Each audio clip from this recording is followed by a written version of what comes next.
What is up, everybody? Today we're going to look at two 300ZX. They're the same color, they're similar in price. There's some definite differences between these two 300ZX. The first one we're going to look at today is a 96 300ZX two-door coupe for $10,500, 9,500 miles, so a little under 100,000 miles. Automatic transmission. The front bumper looks like it has been repainted. It's missing that black stripe. Front lip has a little bit of a crack in it. I can see some damage on the rear bumper damage. We've got, looks like it was hit right here on something. It looks like it's missing some clear coat, some paint damage right there.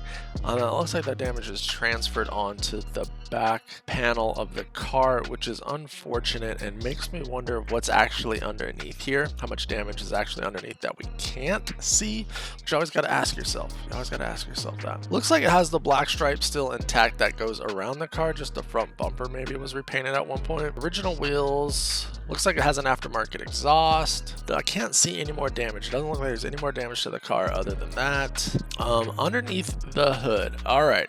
So we got broken passenger side window cowl. This is $10,000 for an NA automatic. Broken passenger side cowl. Damage in the rear bumper. This motor, it's either dirty or looking a little crusty underneath the hood, but it's not bad overall. Seems to be pretty clean. What do we got? Our 120K stickers. Compression sleeves on the fuel lines. Those are probably factory fuel lines. Throttle cable plate, which is nice. And it does have the radiator fan shroud. Nice. I mean, it looks pretty complete. Look at the brake fluid. It looks like it's half empty and super dirty. What's up with that, dude? At least in that picture. You guys tell me, does that brake master cylinder look like it's half empty and some dark fluid? And then how crusty does this engine bay look? It looks a little crusty down there. Wonder what was all done on maintenance wise. It's got the key fob. This is the 96. Nice. That bumper not being painted is super bothering me in every picture I see it. We're leaving our doors open so we can make sure and put as much. Why do people do this? I don't understand. Make sure and put as much wear on the hinges as possible. I just don't understand why that is a thing. All right, so cloth interior on this car. It has the original floor mats, cloth interior. The passenger side seat looks pretty good. It's got the privacy shade, but it looks like it's chipping a little bit. To be expected on these cars. They do wear out. The nice thing is they actually have it.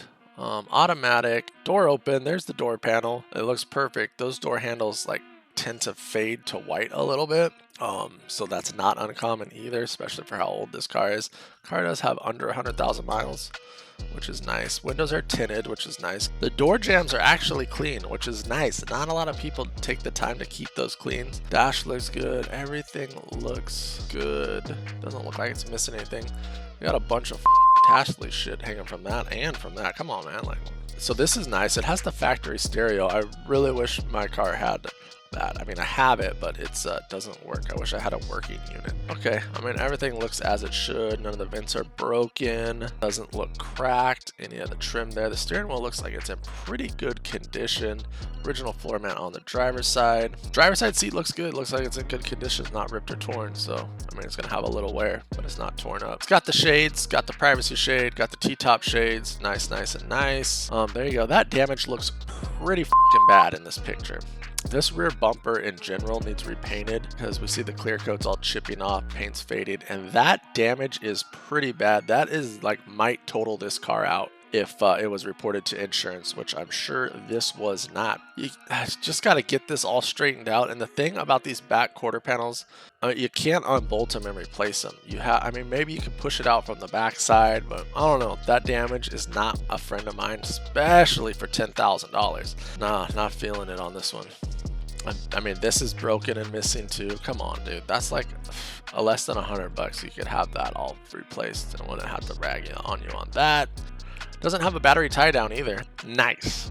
All right, so that's the pictures of it. Let's read the description, seller's description. Read before messaging me. If the post is up, it's still for sale. You're a dick already. Awesome. I really want to work with this guy. Selling my 96 300ZX. Asking $10,000 or reasonable offer. A reasonable offer would for your shit not to be all f***ed up for $10,000. The car is in great shape for a 25-year-old car, except, you know, the back end is punched in. Well taken care of. I'm not going to hit you there. It looks like it's well taken care of. Runs and drives. Well, that's good. Please don't lowball. If you're not cash ready, please don't hit me up. This is the cheapest Z you'll find around here. I doubt it, bro. This guy trying to sell you a dream. These cars keep going up in value. Anybody looking at this car knows what it is. No trades, no lowballing.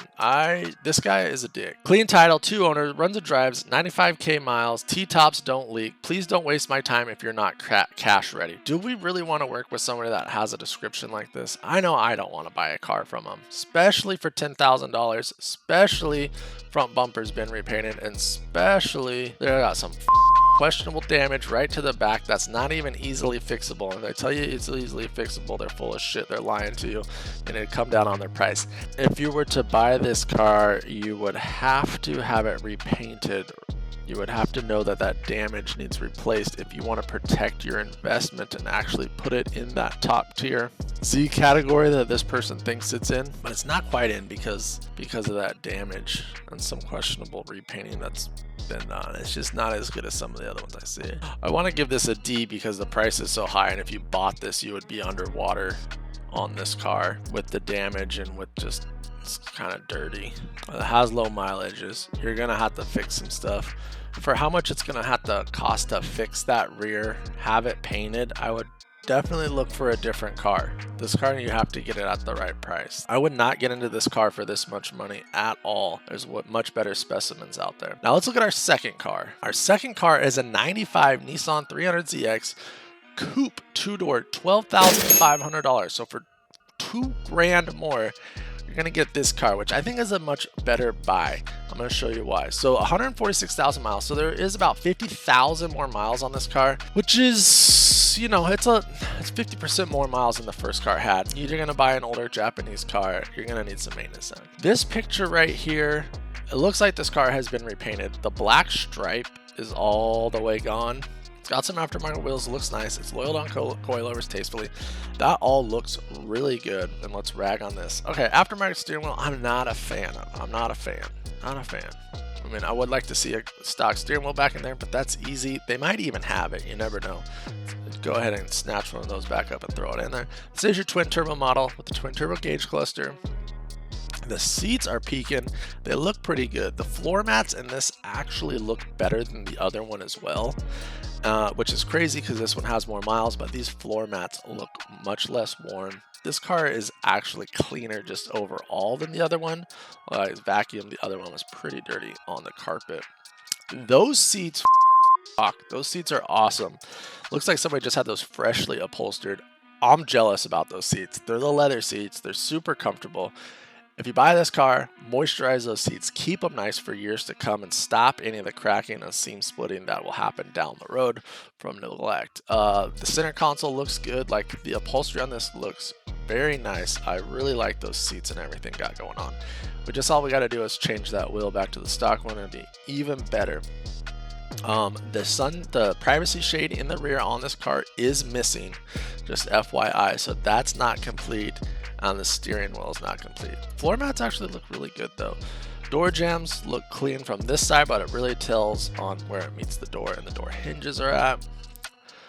Picture of the car in the rain. This car too, I'm pretty sure this car has been painted recently. The black stripe on the front is gone, which is just a travesty because especially on red cars, that black stripe that goes all the way around the car, and then the black stripe on the front bumper is so pops. Makes it pop. Looks like it's missing a piece of trim right up here where the T-top's at. It's got the factory two-tone corners, which is nice. Looks like this one has an aftermarket exhaust too, but it looks like it fits a little bit better than the other one. Got a rolling shot. Looks good, dude. If that bumper was black and that black stripe, that thing would pop so nicely. Good, there's your exhaust. That is the Z1 straight piped exhaust. That's what that is right there. Okay, I see what exhaust that is. This thing might be a little loud. It might be a little hot boy, but it did it tastefully, so I'm not even gonna. And there we go. So let's read the description. Seller description. 95 306. Twin turbo automatic. Paint's a 9 out of 10. Interior is a 9 out of 10. You know what? From what I saw, I'll give him that. New windshield. That's nice. It sucks that it's not the original Nissan factory glass, but oh man, it's nice to have a new windshield that isn't all cracked up. Z1 exhaust. There you go. Megan Racing coilovers. Nitto tires. 4,000 miles on the tires, new brakes, K&N air intake, engine and turbos are stock. I mean, that's good as long as the turbos are in good working condition. Car detuned as it was a daily driver, so it was the tune aftermarket. Asking $12,000 or best cash offer, no trades. Other picks available upon request. Well, I can tell you one thing after reading this description versus the other one, much rather work with this person. Now, if you're gonna be an asshole and just lowball people, that's why we get stupid descriptions like this guy. You are working with the public, you're trying to sell a car, so you're gonna have to answer some questions, dude. Take it easy. So for $2,000 more, the question is, would you buy a twin turbo automatic with leather and seats, or I mean, it's not even a question on these two cars. This is in a automatic with damage to the rear end. That this car is way too expensive. That damage is ridiculous. For this is just way too much money. This is a ridiculous amount of money for this car. With this damage, this is a much better car, minus that steering wheel. We don't have a picture of underneath the hood. That's the only thing we're missing. So we should get a picture of underneath the hood from this guy. I find out a little bit more about maintenance underneath the hood. Has some modifications to it. It's not going to be as stock and complete as the first one, so you need to know what you're looking for. Are you looking for a lightly modified 300ZX, or do you want a stock as possible? The slightly modified 300ZX does have aftermarket exhaust. That's probably going to be loud. It is lowered, which some people may not enjoy. I personally do enjoy it, the look of that. And it has aftermarket wheel and tire setup. $10,000 for a twin turbo 300ZX with 150,000 miles. Yes, the miles are kind of high, but these cars are getting more expensive, so I don't think that the price on this car is unbelievable or is out of its mind. I think it's pretty well priced overall. Of course, that steering wheel sucks. I'd like to see the factory steering wheel in there. Get some more pictures. We need pictures of underneath the hood. I'd like some more pictures of the interior to make sure it's complete and as nice as we think it is. So the 96, what do we rate? Like a C minus. I really think the 96 is like a C minus. That damage is too much. The 95 with the mileage, I'll give it a C plus. Get it for $10,000, lock it up, call it a deal. They're close. You guys let me know in the comments down below what you think about these cars. Which one would you take? Has the second one been too modified? Has the first one been too much damage? And I would check to see what the service history is on your timing belt, because you want to get done that ASAP. All right, that's two 300ZXs that are the same color, close to the same year, and around the same price. My vote is for the 95 Nissan 300ZX Turbo Coupe at $12,000. And I'm sorry, this one for $10,500. I mean, it's nice that it has under 100,000 miles, but it ain't that nice. You guys let me know in the comments down below, which one of these cars would you take? Which one would you pass? I want to put a playlist right now where we shop for some more 300ZXs. If you want to see an N8 twin turbo project on a 300ZX, watch this playlist over here. I'll see you over there. Peace. Nice.